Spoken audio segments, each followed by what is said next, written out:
The first set of questions is going to be, I wanted to give a general range of questions that would be really helpful to new gardeners that would take the first step.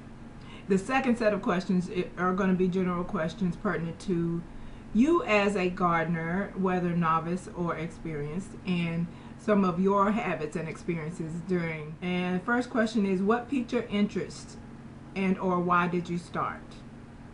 I was interested because I'm a free-thinking person, and in a lot of the videos that I view, whatever the perspective, they're usually going to lean to one extreme or the other. That's why it always looks like I'm going in on everybody involved. Like, just when you thought you agreed with me, I'm going in on the people you agree with too. And given that example, a bunch of the I can't deal with the sellout females that always need a weave to be a woman. Okay, and you know, they have their own issues. But just as I can't stand that, then you have the natural people, of which I do not consider myself a member of. I'm a me find me type of chick. And they want to go in on everybody who wears weaves or relaxers or whatever. And my bottom line is, it is just hair. They hate for you to say it's just hair. It's hair and it's a style. And I was thinking, I was like, well, you know, if they so extreme, then they shouldn't be shopping at the grocery store, right? They shouldn't be wearing lipstick. They shouldn't put lotion on their body. You shouldn't be coloring your hair. You shouldn't be, you know, don't wear chapstick. How about that? You know? And I was like, these same bitches, okay, I'm gonna have to edit that. Okay, these same, because I'm talking to gardeners now, some of whom probably are not privy to profanity, but these same females, I bet you catch them at the grocery store. I don't care if you shop at Whole Foods, and I don't care if you shop at I don't care if you go to the organic section. I don't care if you go to a farmer's stand that says they're organic. You don't know what people use when they have enough trouble, you know, with their garden. You don't know what they'll turn to resolve that issue. Short story long, I was thinking, well, I don't see these heifers gardening, you know, growing their own stuff. You know, if anything, they should be, right? Matter of fact, I don't see very many black people doing it at all. So I took an interest, and outside of that, I just really, it grew on me. So how did you start? I got a pot and decided I was going to grow the some of the spices that I most often use. So my first year gardening, I grew basil, green onion, and cilantro were my spices that I grew my first year. And why did you continue? Because it was overwhelmingly rewarding. Even though there were only spices, I was like, wow, I can. And you know, you hear people say there's more flavor in a fresh grown anything than, you know, after it's been processed and packaged. And OMG, just cooking with things that I would normally use those dry spices for, just chopping them up and putting them in the food, make the whole food taste better and lighter. And even when you eat too much, it feels so light. It's so much lighter. You don't feel like a gluttonous pig. You still shouldn't overeat, but. And just the reward and knowing while you're eating it that you gave birth to what you're eating. It's, that's one of those things you have to experience. I can't explain. What do you suggest for that beginners? I would say start with pots and start with something small that you'll be able to harvest and enjoy in your daily consumption.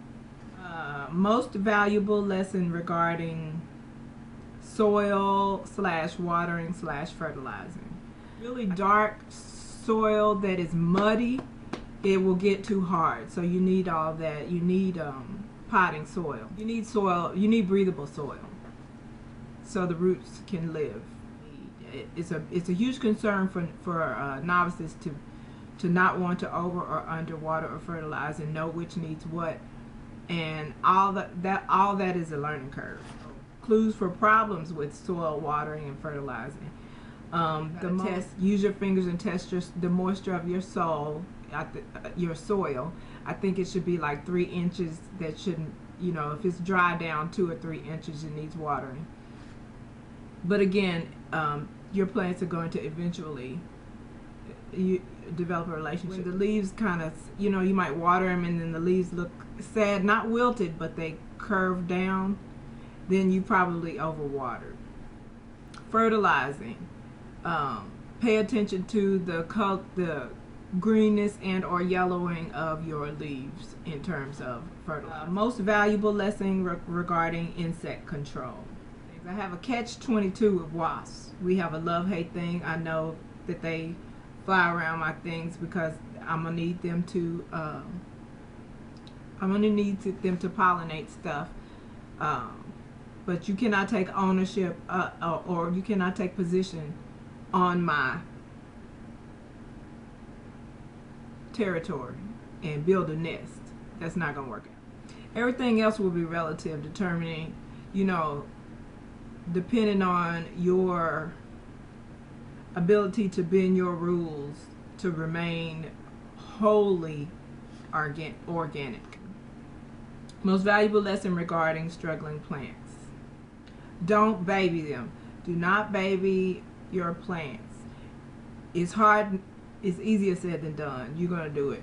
But don't baby your plants, because there are cases where the stress that a plant endures will actually make it stronger, just like people. Whatever doesn't kill you will make you stronger. But the key is not letting whatever it is kill the plant. So, yeah, you can't baby your plant. You can't water every single day. You can't feed every single watering, and so forth. Most valuable lesson regarding harvesting. In starting out, I used things that could be harvested early, so it wasn't an issue. But when you have things that need to go their full term, do not harvest before it's time. 10, advice for storage. Blanch, freeze, and or dry. If you knew then what you know now, I would be uninhibitedly unafraid to scalp the hell out of my leafy grows. Pruning. What do you grow most? Lettuce. For salad. What do you grow least? I have to say Swiss chard, because I have so many other leafy things. I have kale, the lettuce, red lettuce, Swiss chard, but not because I don't love it, but because spinach really can replace it in most other things that I use. Gardening fail. Greatest gardening fail, and then success. One would be oregano. Because, like I told you, I began with spices, but my oregano never came up. It didn't come up for 2 years. And then it did come up, and it was fine. So, I would have to say oregano was my greatest gardening fail. I have a second place tie, though, between corn and edamame. And neither were because they were a fail per se. The corn was a fail because it actually came out beautifully. But I didn't realize it, I'd gone over and I'd hand pollinated because I had my little section of corn and then my rows, and then I kind of left it alone. I didn't go around because it was on the side of the house, so I didn't check it or anything, and I let it go, and I presumed that the corn was a fail. But when we went over to pull up the stalks, you could see these beautiful yellow kernels that had dried right on the shuck.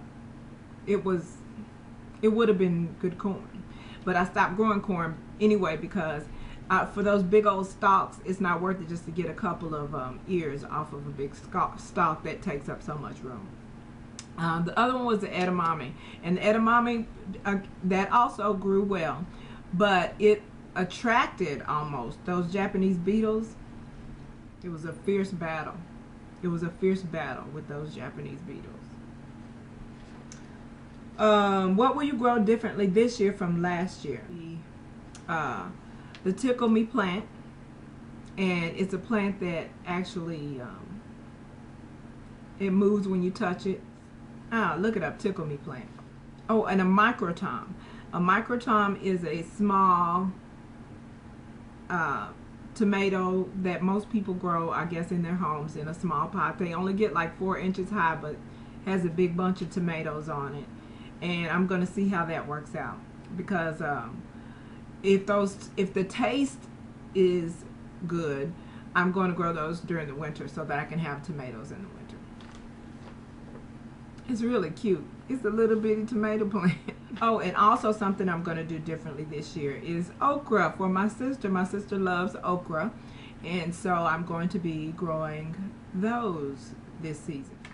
When is the last time you grew something you'd never grown before? And how did it turn out? Banana peppers and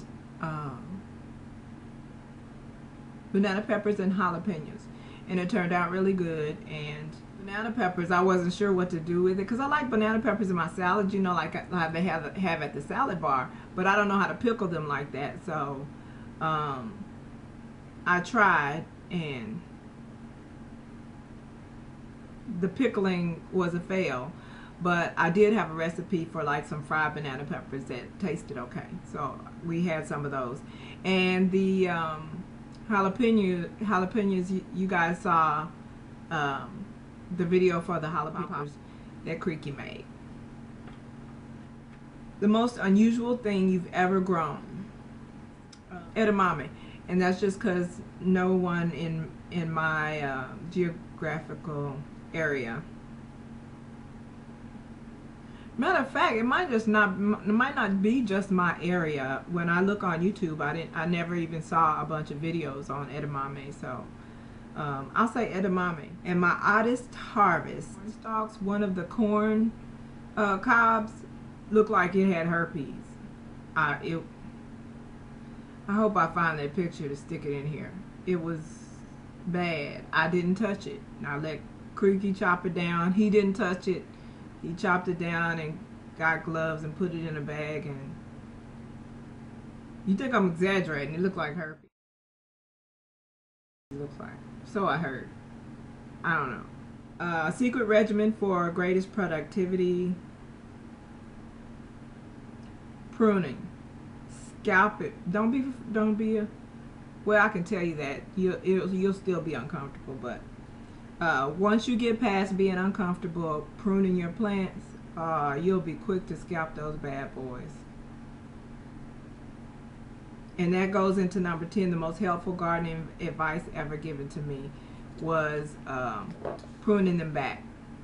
So anything I have that's leafy, you know, once it gets a certain height, I'll chop it down to about 5 inches high, to where it's just got a couple of sets of leaves on them, and it bushes out so beautifully and so productively without getting too tall, and you have to worry about, you know, wind and breakage, and it even makes the main stem stronger. A selected novice grower who opts to do this tag and attaches it to this one as a response video. One of you will be selected for just a random package that I have of things that I don't use, that I purchased as a new gardener, and I don't have use for them now because I'm a little more experienced and I do things differently, and I am fully capable of being able to nurse my plants to their best health without, you know, these beginner aids. There's just some peat pots and, you know, some stuff called wilt proof, which keeps your leaves from sagging and wilting and what have you. It works beautifully, but I only needed to use it once, and I probably didn't need to use it then, but I didn't know I didn't need to use it because I wasn't experienced. In the package for you to start your growing, I may even do toilet paper rolls. If you don't know what that is, and if you win the package and you don't know what the toilet paper the cut in half toilet paper rolls are for, leave me a comment and I'll I'll let you know what those are for. Anywho,